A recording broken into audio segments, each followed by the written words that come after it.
को चंद चीजें समझनी होंगी। वो ये है कि मेरा बेटा सबसे ज्यादा जो सादा तरीन एटम है ना, वो है हाइड्रोजन का एटम। हाइड्रोजन के एटम के अंदर एक प्रोटॉन और एक अदद इलेक्ट्रॉन है। हाइड्रोजन के एटम में एक प्रोटॉन एक इलेक्ट्रॉन है। अगर मैं इसका एक इलेक्ट्रॉन छीन लूं तो पीछे सिर्फ एक प्रोटॉन रह जाएगा। अगर मैं इसका एक इलेक्ट्रॉन छीन लूं तो इसका सिर्फ एक प्रोटॉन रह जाएगा। खैर, हाइड्रोजन का एटम आप अपने सामने देख रहे हो। प्रोटॉन पर पॉजिटिव चार्ज, इलेक्ट्रॉन पर नेगेटिव चार्ज है। प्लस और माइनस एक दूसरे को न्यूट्रल कर रहे हैं, एक दूसरे को कट कर रहे हैं। जितने प्लस उतने माइनस, एक प्लस एक माइनस, रिजल्ट 0। तो बेटा इस हाइड्रोजन के एटम पर कोई चार्ज नहीं होगा क्योंकि एक पॉजिटिव को एक नेगेटिव न्यूट्रल कर रहा है। तो बेटा हाइड्रोजन के एटम पर 0 चार्ज है। जैसा कि मैं आपको दिखा रहा हूं कि आप अपने लेफ्ट साइड वाले हाइड्रोजन को देखो जिसमें एक प्रोटॉन और एक इलेक्ट्रॉन है। तो एक प्लस एक माइनस आपस में न्यूट्रल हो रहे हैं और हाइड्रोजन के एटम H पर 0 चार्ज है। लेकिन बेटा अगर मैं इससे ये इलेक्ट्रॉन छीन लूं, राइट साइड पर आप देख सकते हैं, अगर मैं इससे ये इलेक्ट्रॉन छीन लूं तो पीछे सिर्फ और सिर्फ एक प्रोटॉन बचेगा। उस एक प्रोटॉन वाले हाइड्रोजन एटम को अब मैं हाइड्रोजन का एटम तो कहता हूं, अच्छा नहीं ना लगता, क्योंकि हाइड्रोजन का एटम तो एक प्रोटॉन और एक इलेक्ट्रॉन पर मुश्तमिल था। तो अब मुझे मजबूरन इसका नाम या तो हाइड्रोजन आयन रखना पड़ेगा या मुझे मजबूरन इसको एक प्रोटॉन कहना पड़ेगा। भाई मजबूरी किस बात की, हकीकत में तो वो एक प्रोटॉन ही है। तो लिहाजा हाइड्रोजन का आयन मतलब एक प्रोटॉन। तो अब मेरा बेटा ये एक प्रोटॉन बन चुका है। दूसरे लफ्जों में अगर हम किसी एटम से इलेक्ट्रॉन्स छीन लें तो पीछे उसमें सिर्फ और सिर्फ प्रोटॉन्स बचते हैं। अब अगर एक प्रोटॉन को मैं हाइड्रोजन आयन कह रहा हूं तो 2 प्रोटॉन्स को मैं 2 हाइड्रोजन आयन्स भी कह सकता हूं, तो 3 प्रोटॉन्स को मैं 3 हाइड्रोजन आयन्स भी कह सकता हूं, 4 प्रोटॉन्स को मैं 4 हाइड्रोजन आयन्स भी कह सकता हूं। अब जितने प्रोटॉन उतने हाइड्रोजन आयन्स।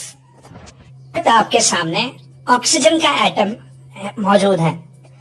बेटा अगर मैं ऑक्सीजन के एटम को आपको दिखाऊं तो अब जरा ब्लू वाले डॉट्स गिनते हैं, ये ऑक्सीजन के इलेक्ट्रॉन्स हैं।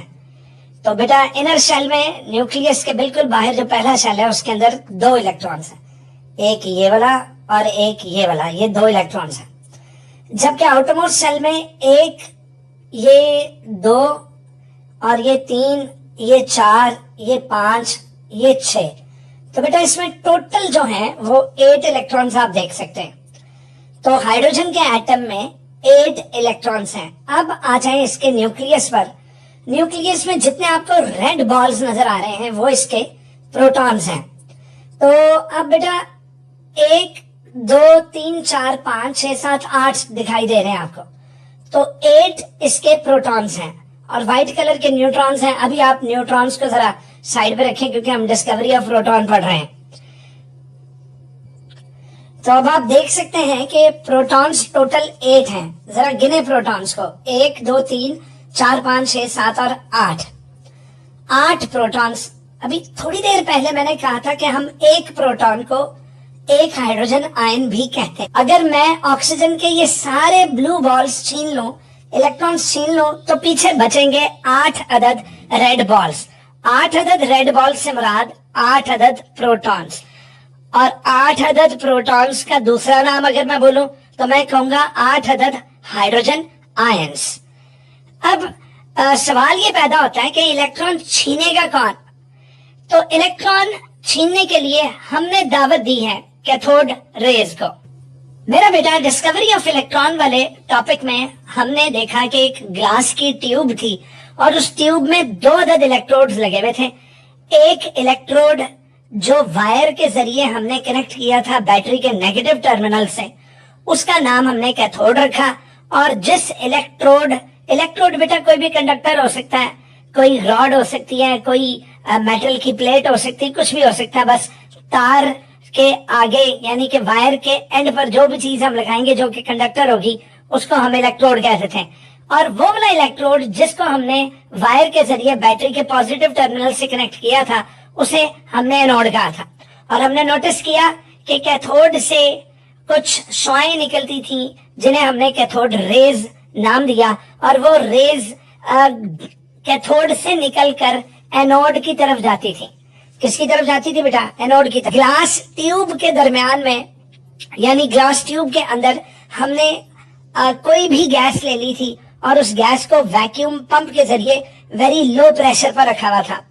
तो बेटा जब कैथोड पार्टिकल्स या कैथोड रेज कैथोड से निकलकर एनोड की तरफ जा रहे थे तो वो दरमियान में उन गैस के एटम से टकराते रहे। अब फर्ज करें मैंने उस डिस्चार्ज ट्यूब के अंदर हाइड्रोजन गैस ली हुई है। कौन सी गैस ली हुई है? Hydrogen gas. तो बेटा ये कैथोड पार्टिकल्स कैथोड रेज वो डाकू हैं जो अंदर मौजूद गैस के एटमों से इलेक्ट्रॉन्स छीन लेंगे और छीन कर एनोड की बैक साइड पर चले जाएंगे। तो बेटा कैथोड पार्टिकल्स वो डाकू हैं जो अंदर मौजूद गैस के एटमों से इलेक्ट्रॉन्स छीन लेते हैं और छीन कर खुद और उन गैस के एटम्स के इलेक्ट्रॉन्स को लेकर एनोड के अंदर घुस जाएंगे। तो बेटा जब दरमियान में गैस के इलेक्ट्रॉन्स को छीन लेगा तो उस गैस के एटम के पीछे सिर्फ क्या रह जाएंगे? प्रोटॉन्स रह जाएंगे। अब अगर आप प्रोटॉन्स को पूछोगे कि भाई आपके इलेक्ट्रॉन्स कहाँ गए, तो वो आपको स्टोरी बताएंगे कि जनाब रास्ते में हम किसी ट्यूब के अंदर मौजूद थे, वो सामने कैथोड में से कैथोड पार्टिकल्स या रेज निकली, उन्होंने जनाब रास्ते में हमें लूट लिया, हमारे इलेक्ट्रॉन्स लेकर तो वो एनोड के अंदर चले गए हैं और हम अब सिर्फ हमारा लुटा हुआ काफिला सिर्फ और सिर्फ प्रोटॉन्स पर मुश्तमिल है। एक प्रोटॉन का दूसरा नाम हाइड्रोजन आयन है। तो जी हाँ, हमारा लुटा हुआ काफिला अब सिर्फ प्रोटॉन्स पर मुश्तमिल है। अच्छा खासा मैं हाइड्रोजन का एटम था ट्यूब के अंदर, कैथोड रेज ने मुझसे मेरा इलेक्ट्रॉन छीन लिया और आज मैं सिर्फ एक प्रोटॉन हूँ, हाइड्रोजन आयन बन के रह गया हूँ। या फर्ज करें अगर मैंने ट्यूब के अंदर ऑक्सीजन गैस ली हुई है तो जी हाँ, ऑक्सीजन का एटम किस पर था? 8 इलेक्ट्रॉन्स पर मुश्तमिल था। अब इस बेचारे के भी क्या होगा? सारे के सारे इलेक्ट्रॉन्स तो कैथोड रेज रह गई, तो बैक साइड पर बच गए सिर्फ और सिर्फ 8 प्रोटॉन्स, और 8 प्रोटॉन्स को आप हाइड्रोजन आयंस भी कह दोगे, मतलब 8 हाइड्रोजन आयंस बच गए। तो मेरा बेटा किसी भी एटम में जितने प्रोटॉन्स आप उतने ही कह सकते हो कि अंदर हाइड्रोजन आयंस हैं। अब मेरा बेटा अगर मैं ग्लास ट्यूब में वो जो मैं कैथोड यूज कर रहा हूं, अगर बेटा वो मैं सुराखों वाला ले लूं जैसा कि आप डायग्राम में देख रहे हो, अगर मैं कैथोड सुराखों वाला ले लूं तो सुराखों वाले कैथोड को परफोरेटेड कैथोड कहूंगा। तो बेटा वो जितने अंदर कैथोड रेज चूंकि नेगेटिवली चार्ज पार्टिकल्स, बल्कि कैथोड पार्टिकल्स को हमने इलेक्ट्रॉन साबित कर दिया था पिछले टॉपिक में, तो कैथोड पार्टिकल्स कैथोड से निकलकर अंदर तमाम गैसेस के इलेक्ट्रॉन्स छीन कर एनोड के अंदर दाखिल होंगे, उन सब की डायरेक्शन टुवर्ड्स एनोड होगी, जबकि दरमियान में लुटा हुआ काफिला सारा जिसके सारे इलेक्ट्रॉन्स छीन कर ले गए हैं कैथोड पार्टिकल्स, वो बेचारे पॉजिटिवली चार्ज पार्टिकल्स वो उस कैथोड की तरफ मूव करना शुरू कर देंगे। अब अगर पुत्र मैंने कैथोड क्या लिया वहां सुराखों वाला, तो वो पॉजिटिव पार्टिकल्स इन सुराखों में से गुजर कर कैथोड की बैक साइड पर जमा होना शुरू हो देंगे।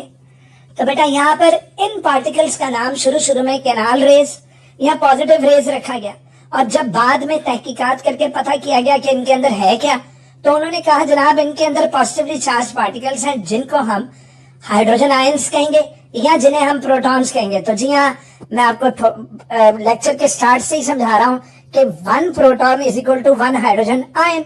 तो अगर किसी के अंदर 8 प्रोटॉन्स हैं तो उसके अंदर 8 हाइड्रोजन आयंस हैं। अगर किसी के अंदर 12 प्रोटॉन्स हैं तो वो जनाब उसके अंदर 12 हाइड्रोजन आयंस हैं। तो वो सारे हाइड्रोजन आयंस मतलब प्रोटॉन्स बैक साइड पर जमा हो गए। अब हम चलते हैं वापस अपने टॉपिक पर। लो बेटा, डिस्कवरी ऑफ प्रोटॉन्स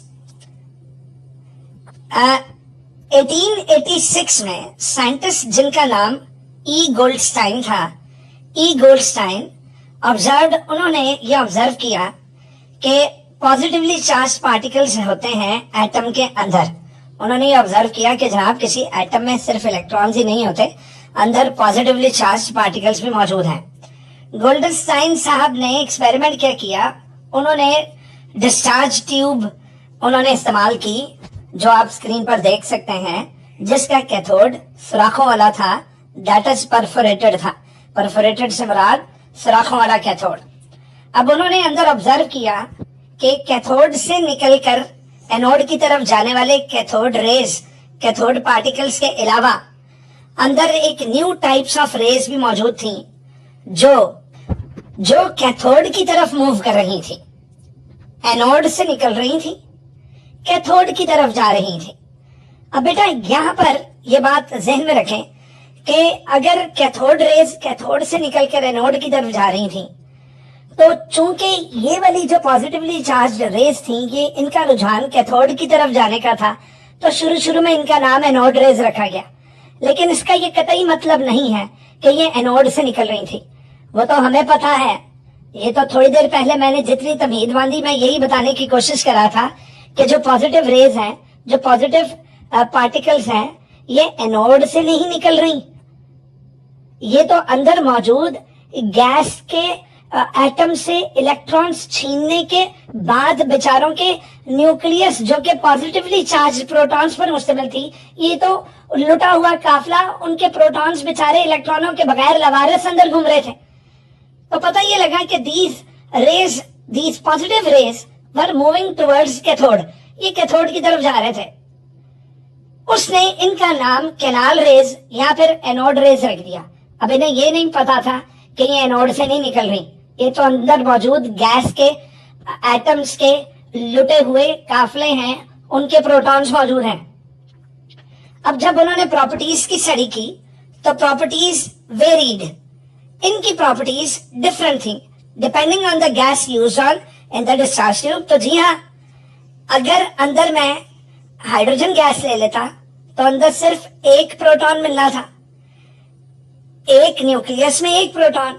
अगर मैं अंदर ऑक्सीजन का एटम ले लेता तो चूंकि ऑक्सीजन के एटम के न्यूक्लियस में 8 अदद प्रोटॉन्स हैं, तो अंदर 8 अदद हाइड्रोजन आयंस जितना हैवी न्यूक्लियस मिलना था। तो पता ये लगा कि डिस्चार्ज ट्यूब के अंदर वो चीजें जो परफोरेटेड कैथोड से गुजर कर उसकी बैक साइड पर जा रही थी, उन पॉजिटिवली चार्ज पार्टिकल्स के अंदर हाइड्रोजन के आयंस से, अगर हाइड्रोजन होता तो वो पॉजिटिवली चार्ज पार्टिकल में खाली एक प्रोटॉन होता, अगर ऑक्सीजन का पॉजिटिव पार्टिकल होता तो उसके अंदर 8 अदद हाइड्रोजन आयंस जितना वजन होता, क्योंकि 8 अदद प्रोटॉन्स होते हैं। तो कहता प्रॉपर्टीज वेरीड, प्रॉपर्टीज वेरी कर गई depending on the gas use. ज्यादा प्रोटॉनों वाली गैस तो अंदर ज्यादा प्रोटॉन वाले पॉजिटिव पार्टिकल्स, कम प्रोटॉन वाली गैस अंदर कम प्रोटॉन वाला वो positive particle. The rays contained gas ions, उनके अंदर गैस के आयंस थे इंक्लूडिंग हाइड्रोजन आयंस। अब हाइड्रोजन आयन का दूसरा नाम क्या है? प्रोटॉन। तो उनके न्यूक्लियाई के अंदर से हमें प्रोटॉन्स मिल रहे थे, उसका मिनिमम वजन हाइड्रोजन आयन के इक्वल था, और हाइड्रोजन आयन का मतलब एक प्रोटॉन है। तो Goldstein did not realise the significance of this discovery at that time. तो जनाब इस तरह आपका प्रोटॉन जो था वो डिस्कवर हुआ। इसको चार चांद लगाने आए मिस्टर रदरफोर्ड। रदरफोर्ड ने 1917 में ये साबित कर मारा कि एटम के दरमियान में एक जगह होती है जिस जगह को न्यूक्लियस कहते हैं। एटम के दरमियान में एक जगह है जिस जगह का नाम न्यूक्लियस है, और उस न्यूक्लियस में 2 अदद पार्टिकल्स मौजूद हैं, एक है प्रोटॉन्स और दूसरे हैं न्यूट्रॉन्स, और ये दोनों आपस में इकट्ठे दरमियान में रहते हैं। इन दोनों को मिलाकर न्यूक्लियॉन्स कहा जाता है। इन दोनों को मिलाकर क्या कहते हैं जनाब? न्यूक्लियॉन्स। और रदरफोर्ड भाई ने बताया कि न्यूक्लियस के बाहर वाला हिस्सा ज्यादातर खाली है, और उस खाली हिस्से में इलेक्ट्रॉन्स गर्दिश कर रहे होते हैं।